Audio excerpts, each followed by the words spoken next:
Assalamualaikum warahmatullahi wabarakatuh dan selamat siang. Jumpa kembali pelajaran matematika hari ini. Mudah-mudahan semua sehat dan tetap semangat. Pertemuan kali ini kita akan bahas soal ayo kita berlatih 9.2 halaman 318 buku paket matematika untuk kelas 7 SMP strip MTS, yaitu di bab 9 tentang penyajian data. Soal yang kita akan bahas adalah menyangkut penyajian data dalam bentuk diagram garis. Kita mulai dengan soal nomor 1. Nilai tukar rupiah terhadap dolar Amerika Serikat dalam seminggu ditunjukkan dalam tabel berikut. Misalnya ini, Senin ini nilai tukarnya 10.300, Selasa itu nilai tukarnya 10.450 dan seterusnya hingga pada hari Minggu nilai tukarnya adalah 10.920 rupiah.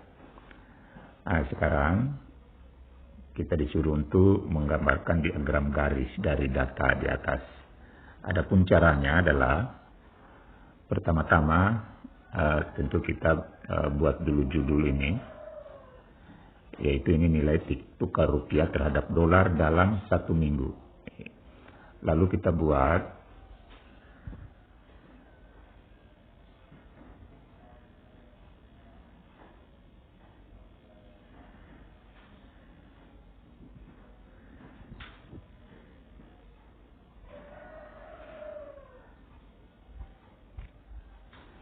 langkah pertama, kita jawab. Langkah pertama adalah kita tulis dulu adalah judul daripada diagram garis ini, yaitu ini nilai tukar rupiah terhadap dolar dalam seminggu. Lalu kita buat grafik garis vertikal dan garis horizontal. Pada garis horizontal ini kita tulis nama-nama hari, Senin, Selasa, Rabu, Kamis, Jumat, Sabtu, Minggu. Ini itu pada baris di atas yang mendatar dengan catatan harus jaraknya sama. Jadi kita atur jaraknya sama. Kemudian pada garis vertikal kita bikinkan garis ini untuk menuliskan angka-angka. Jadi di sini kita lihat dolarnya ini paling rendah kita tulis di bawah 9.000. Jadi naik 9.800, naik 200 rupiah setiap cetak. Kemudian 10.000, 10.200, 10.400 dan naik 200 rupiah. Nah, ini kita tulis jangan lupa nilai tukar rupiah di sini hari. Pada bagian bawah kita tulis.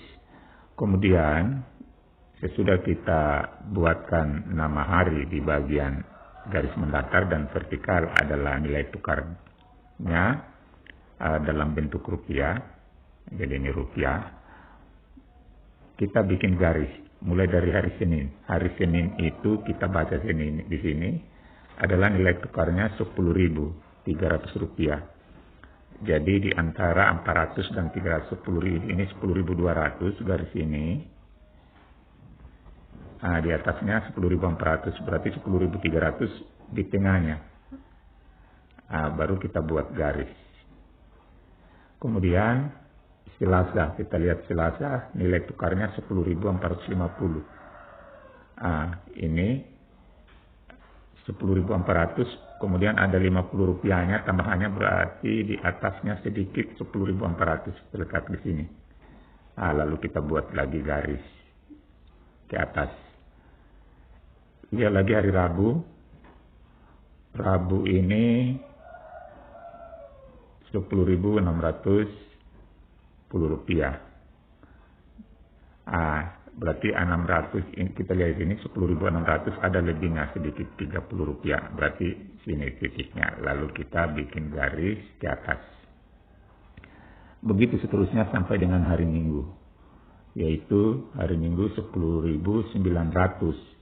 Lewatnya 20 rupiah. Jadi di sini 10.800. Berarti di antara ini setengahnya. Tambah sedikit ke atas. Sampainya di sini baru kita buat garis lurus ke atas. Kemudian titik-titik ini. Jadi ini bikin titik tadi. Kita hubungkan garis. Inilah yang disebut dengan diagram garis. Lalu di setiap ujung titik ini kita cantumkan angka-angka ini supaya yang membaca grafik ini gampang ditahu. Oh, kalau hari Senin 10.300. Jadi kita cantumkan angka-angka ini, tukarnya ini di setiap puncak titik garis ini.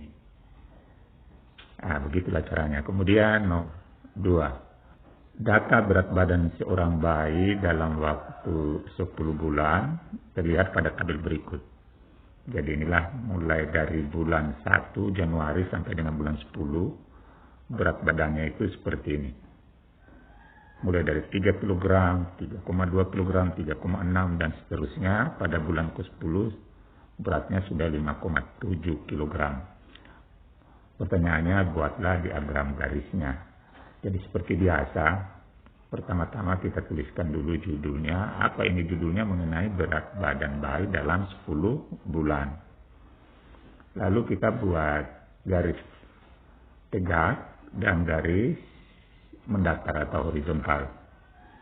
Pada garis horizontal kita tulis bulan, baru nama-nama bulan mulai bulan 1 di sini, 1, 2, bisa juga ini Januari, Februari, Maret, April, Mei, Juni, Juli, Agustus sampai dengan bulan Oktober, dengan cara mengatur jarak setiap nama bulan ini.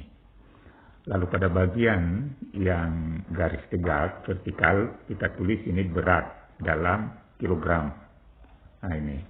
Lalu kita buatkan angka-angka dalam setiap petak. Jadi mulai dari angka 0 naik satu petak ke atas 1. Ini artinya 0 kg, 1 kg, 2 kg, 3 kg. Sampai batas maksimal di sini 5,7. Berarti 6. Sini 6 kg. Sudah kita tuliskan semua bagian yang mendatar dan yang tegak atau vertikal ini. Mulai kita bulan Januari, kita baca di sini bulan Januari bulan 1 itu beratnya 3 kilo, berarti kita buat garis sampai angka 3 ini, baru kita bikin titik di sini. Artinya di bulan Januari itu berat bayi ini 3 kg. Kemudian Februari di sini atau bulan 2 3,2, jadi kita buat titik di atasnya 3 sedikit. Ini di atasnya 3. Lalu di bulan Maret atau bulan 3, 3,6. Kita buat lagi sini. Ingat, ini jarak antara bulan ini harus sama ini, supaya kelihatan bagus. Berarti di atasnya 3 lagi menghampiri 4. Titik di sini. Dan begitu seterusnya sampai dengan Oktober, ini 5,7. Jadi ini garis 5, 7 bulan menghampiri 6. Berarti sini titiknya menghampiri 6. Bisa juga di setiap titik ini kita cantumkan angka-angka ini. Bisa dicantumkan supaya yang membaca grafik ini mudah dipahami. Sesudah kita buatkan titik-titik ini tadi, kita hubungkan garis. Dihubungkan garis di setiap titik. Maka terbentuklah diagram garis. Nomor 3, perhatikan diagram garis berikut. Jadi ini dari diagram garis kita disuruh untuk menjawab pertanyaan-pertanyaan yang ada.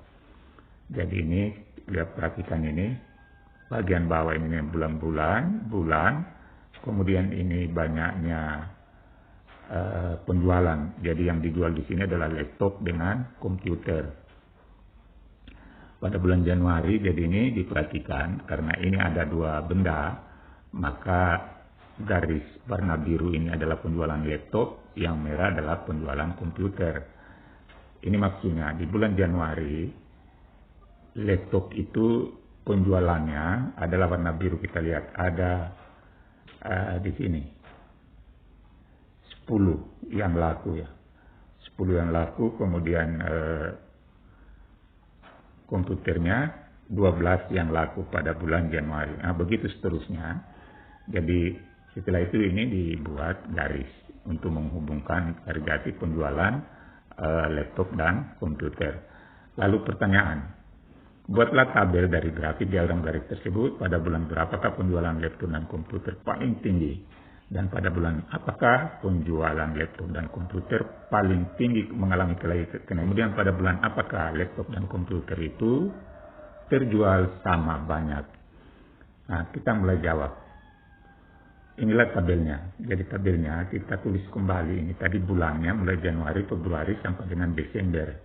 Baru kita baca laptop itu di Januari ada berapa yang terjual. Nah, di situ tadi ada 10, kemudian komputer ada 12. Nah, kita lihat sini Januari itu laptop 10 ini. Kemudian komputernya 12. Kita lihat lagi sini untuk warna laptop, ini laptop warna biru ini penjualannya sampai di sini. Nah, 15 dan komputernya menyentuh angka ini 8. Oh, di sini. Ya, 8. Lalu kita cantumkan di tabel ini 15, jadi Februari itu laptop 15 yang terjual, 8 komputer. Maret 8 laptop, komputernya 18 dan seterusnya. Maka terbentuklah tabel seperti ini. Boleh juga dibuat kayak ini. Nah, jadi di sini adalah nama bulannya, misalnya bulan Januari, Februari, Maret, April, Mei, Juni atau bulan 1 sampai 12. Kemudian di sini banyaknya penjualan, BP banyaknya penjualan untuk laptop, kita tulis di sini. Nah, laptop 10, misalnya di bulan Januari, komputernya 12. Bulan 2, misalnya di sini 15, sini 8 dan seterusnya. Boleh juga dalam bentuk ini. B-nya penjualan laptop paling tinggi terjadi di bulan apa? Yaitu tentu di bulan Juli, dan komputer paling tinggi terjadi di bulan Agustus. Kita lihat tabelnya. Ini paling tinggi.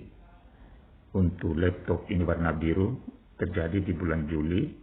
Kemudian pada komputer tertinggi di sini grafik di bulan Agustus. Berarti penjualannya yang tertinggi di bulan Agustus.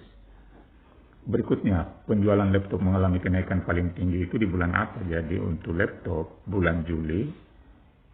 Kemudian untuk komputer juga di bulan Juli. Kita lihat tabelnya. Ini. Untuk laptop di bulan Juli itu ini mengalami tanjakan banyak di sini. Begitu juga komputer dari sini langsung ke sini. Nah, ini namanya mengalami kenaikan dan bisa hasilnya bisa diperkurangkan ini. Hasilnya begitu juga ini. Berikutnya, laptop dan komputer terjual sama banyak terjadi pada bulan apa? Nah, kita lihat lagi tabelnya. Jadi pada waktu ada titik yang sama di sini, yaitu di bulan April. Dan di sini, di bulan Agustus ini terjadi antara laptop dan komputer ini banyaknya yang terjual sama. Nah, sini titiknya, ini juga titiknya ketemu sama di sini. Itulah pembahasan kita, mudah-mudahan bermanfaat. Wassalamualaikum warahmatullahi wabarakatuh.